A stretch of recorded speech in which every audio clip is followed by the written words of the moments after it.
Welcome back to ASEAN Challenge. Into ASEAN interview now, we take a closer look at what's happening between Vietnam and also North Korea. Both countries had been on the similar tangent before the Vietnam War. But after the war, both countries went off on different tangents, but at the same time, both being communist countries, one continued to develop and open itself up economically, while one turned around and became more introverted. Now we're going to see how North Korea and Vietnam work together to reshape its direction. ใช่แล้วค่ะในอาเซียนอินเทอร์วิวในสัปดาห์นี้นะคะจะพาคุณผู้ชมไปดู2ประเทศด้วยกันค่ะเกาหลีเหนือกับเวียดนามค่ะก็เป็นโอกาสที่ดีสำหรับเกาหลีเหนือเลยทีเดียวที่จะจัดการประชุมสุดยอดทรัมป์คิมซัมมิตครั้งที่2นะคะที่จะจัดขึ้นที่เวียดนามเพราะว่าทั้ง2ประเทศนี้เองเนี่ยค่ะปกครองด้วยระบบคอมมิวนิสต์เหมือนกันแต่ว่าจะแตกต่างตรงที่ว่าเกาหลีเหนือค่อนข้างที่จะปิดออกจากประเทศอื่นๆในเวลาเดียวกันเวียดนามหลังสงครามนะคะก็เปิดเศรษฐกิจของตัวเองแล้วก็มีการพัฒนาอย่างมากเพราะฉะนั้นเนี่ยหลายๆคนก็มองเห็นว่าในโอกาสนี้น่าจะเป็นโอกาสที่ดีของเกาหลีเหนือในการเรียนรู้การพัฒนาเศรษฐกิจตัวเองจากเวียดนามค่ะ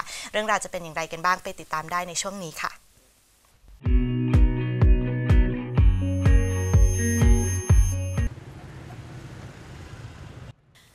Nestled in a leafy park between a rusting Soviet fighter jet and the old East German embassy,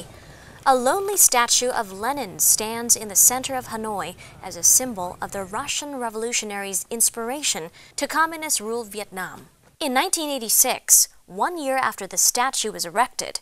Vietnam embarked on its comprehensive program of Doi Moi reforms, which transformed the country from a war-torn agrarian basket case to one of Asia's fastest-growing economies. Today, Hanoi's Lenin Park is popular, not for Vietnamese paying homage to their communist roots, but for a dedicated crew of skateboarders aping their Western cohorts. Vietnam's starting point before the reform is similar to North Korea's now. There are many things that had to be changed fundamentally. When you switch from centralized economy to market economy, the important thing is to have a broad and far vision and to reform thoroughly and completely. As Vietnam prepares to host North Korean leader Kim Jong-un and U.S. President Donald Trump's second summit later this month, the Vietnamese model of reform is being widely touted as the economic path for impoverished and isolated North Korea to follow. Vietnam's reforms have seen per capita GDP soar almost fivefold since 1986 and kept Vietnam's ruling Communist Party, which tolerates little dissent, firmly in power. But it has necessitated political change and levels of individual freedoms that would require major reforms in North Korea, where Kim Jong-un exercises almost total control and is revered by state propaganda as a living deity. A former governor of Vietnam's State Bank, who enacted sweeping reforms of Hanoi's monetary policy from 1989 to 1997, KIEM, said Vietnam's starting point is very similar to North Korea's now. North Korea has many factors that is already in place, such as legal framework, economic models to follow, and they're not a too stagnant nation. They don't have to face the same economy problems and as stagnant as we used to be at the beginning of our reform. When Vietnamese revolutionary and founding President Ho Chi Minh's health was failing during the Vietnam War, his right-hand man in the party, Lee Duan, took over and ruled as a strongman until his death in 1986. Duan's demise ended Vietnam's strongman era and helped facilitate economic and then political reforms, according to Lee Hong-yup, a fellow at Singapore's ISEAS Yusof Ishak Institute. The fact that there's only one person that makes the decision in a father knows best and arbitrary way is very dangerous in economy, especially when the world situation is very complicated like now. One person making decisions is no longer appropriate and cannot reflect a whole nation's spirit. The road to change in Vietnam hasn't always been so relaxed, however. In 1996, 10 years into the reform program, government officials staged the public destruction of foreign videocassettes and pornographic posters at Lenin Park to rid Vietnam of social evils, they say. Now, while the Lenin statue still casts a shadow over the square, skateboarders there are mostly amused or ambivalent about his presence.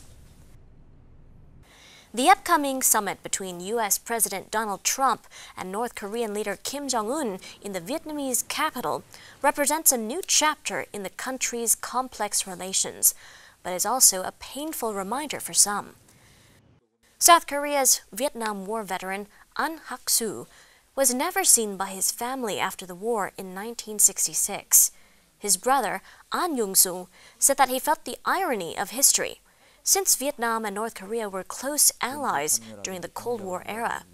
sharing similar socialist ideologies and exchanging military and political support during the Vietnam War.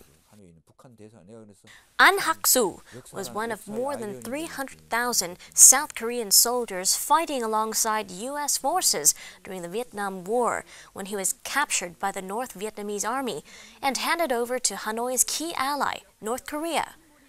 In the rural province of Bac Giang, just outside Hanoi, a fading memorial for 14 North Korean Air Force personnel killed during the Vietnam War stands as a reminder of Pyongyang's contribution to the conflict. The caretaker, Duong Van Dao, said that even though the state doesn't provide any support, they still look after the headstones because they also fought in the war. North Korea sends hundreds of pilots to fly MiG-17s in combat against American aircraft over North Vietnam, according to Vietnamese and North Korean state media. North Korean aircraft shot down 26 American planes between 1996 and 1969, a Vietnamese Air Force official quoted in the Vietnamese People's Police newspaper. And Vietnam's former deputy defense minister and a former Vietnam war pilot Tran Han said in his own words, "I have to say, while in Vietnam, they, the North Korean pilots, showed an impressive national pride." Relations between Vietnam and North Korea took a dark turn in 2017 when North Korean agents used Vietnamese citizen Duan Thi Huong to carry out the assassination of Kim Jong-un's half-brother in a Malaysian airport. Some ties between the old socialist allies remain, and Vietnam's model of Doi Moi economic and political reforms from the 1980s and 1990s have been touted as a potential model for North Korea to follow if it wants to re-enter the international fold. A kindergarten in Hanoi has opened 2 new classrooms named after Kim Il-sung and his son Kim Jong-il, the father of current leader Kim Jong-un. North Korea also runs a friendship kindergarten in Pyongyang that is a classroom named after Ho Chi Minh. We totally believe North Korea will further develop economically because North Korean people are creative, strong-minded, and determined. We believe our North Korean friends will have their own breakthrough Doi Moi-style reforms in the near future.